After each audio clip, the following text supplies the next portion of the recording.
Hello there, part-timers. Once again, it's Anton from Anton Bay, and coming from the collection closet, today I am going to be reviewing a book. I have never reviewed a book before, but I do love to read, and I have a pretty massive collection of pulp novels and things of that sort, and that is primarily what I enjoy reading. And so I just thought I would review one and see how I feel about it. The book that I have chosen to review, I just finished recently. This is Star Trek: The Next Generation. It's the first novel of the Next Generation series. It's called Ghost Ship. It was released in 1988, which is pretty early on in the Star Trek: The Next Generation arc. Star Trek, it would have hit TV in September of 1987. So this would have been right in the first, while it was kind of still getting some of its footing. You'll notice Riker does not have a beard, which is usually an indicator that the stories are not as good. But I found this one to be quite compelling and decent, probably because it's a little distance from the TV show, and they'd had some time to kind of step into some of their characters, but it's still not, you could still tell it's early. Just some of the things that get said and some of the ways that people like treat data and stuff like that. You can tell this is pretty early on. We haven't really decided what we're going to do yet, but this book does actually move towards an understanding of what they were going for. So in typical sci-fi manner, there is some political messaging or political commentary, or what I should say is societal commentary on it. So what happens in the story, and I don't want to give the whole book away, but essentially what happens is they encounter a space entity ship thing that has cruised through time and history and everything, and just randomly absorbs other ships' life forms. Not the bodies, just the consciences, their essences, essentially, their minds, in this limbo state where it's supposedly pleasant, but there's complete total sensory deprivation to it. So this entity, which now by the time that it's existed over thousands of years, has millions of sentient beings living in it with no bodies, just minds floating in a void.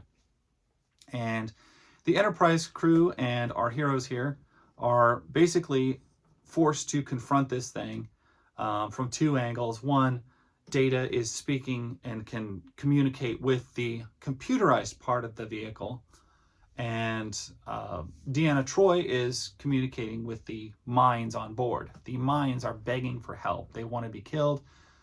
They want to end their existence. And of course, the machine is talking to Data, and Data wants to know if he is enough human that the machine would eat him and absorb him. Is the whole premise. And it's filled with a lot of questions about when is it okay to end the life of something. There's a great debate amongst the crew. Should we free these minds? Is it their place to kill them? They're alive, they just don't have bodies. Is that actually killing something? Can you kill something that doesn't have a body? And this argument progresses on with things like, well, quadriplegics, their body doesn't work. Do you free them from it? What point is this murder? What point is this, just helping somebody pass over? I'm trying to think of the exact word. Euthanasia. Is this euthanasia? Are we ending its life early? All of these are stuff that, like, okay, that's stuff we've talked about in society a lot. We've seen the ugliness of some of it with like some of the laws in Canada and stuff. It's kind of taken a darker route than I think a lot of people thought it would. But for 1988, this is pretty prominent stuff. This, I think, was before Dr. Kevorkian was a story in the news or anything like that. So the basic gist of what is considered alive, at what point can you assist in ending something or helping something die and stuff like that. It's a pretty complicated matter. And even though I just finished this book, it was kind of interesting because I work for the county, and I finished this book, and the very next day, we had pulled out and we were cruising the roads looking for trees to remove and things like that, and we came across a deer in the ditch that had been hit, and it was not dead. And so this deer was just laying there with his head up, just looking really sad, just like pleading to us, you know. And of course, there's nothing we can do for it. It is badly damaged and broken. It just isn't dead. And so we called the sheriff, waited there maybe 20, 30 minutes, something like that, for the sheriff to show up to put the animal down. And I kept thinking about this story during this time because it was just like fresh in my mind. It's like, when is it appropriate to euthanize something? And, you know, it was very conflicted feelings. But sitting there for 30 minutes, and I found myself after about 15 minutes hoping, like, oh man, I wish he would hurry. This thing is doing terrible. I just wish he would hurry.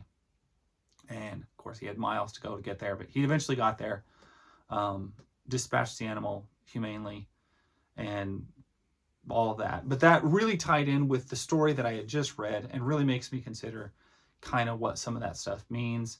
And there's a part in the book where Picard actually has this huge sense of urgency. We need to get this done. Spoiler, he actually goes and like tries to experience what these people are experiencing, and 14 hours of it, he's like, we got to end this. We can't keep doing this. We can't let this happen. And so I kind of resonated with that the next day as I dealt with some of that. The crews and stuff that they encountered were like Russian crews from 1995 and stuff like that. So it was pretty interesting. The book is called Ghost Ship. It definitely has some life applications that will kind of make you think. And I think that's a good point of all sci-fi, is if it kind of stops and makes you think.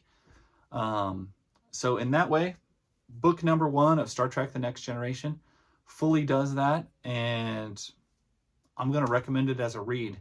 I was lucky enough to pick up this book for 10 cents, and I've thoroughly enjoyed it. I hope you enjoyed it too, and I hope you enjoyed this video. Let me know what you think, and I will catch you guys later. Bye, part-timers.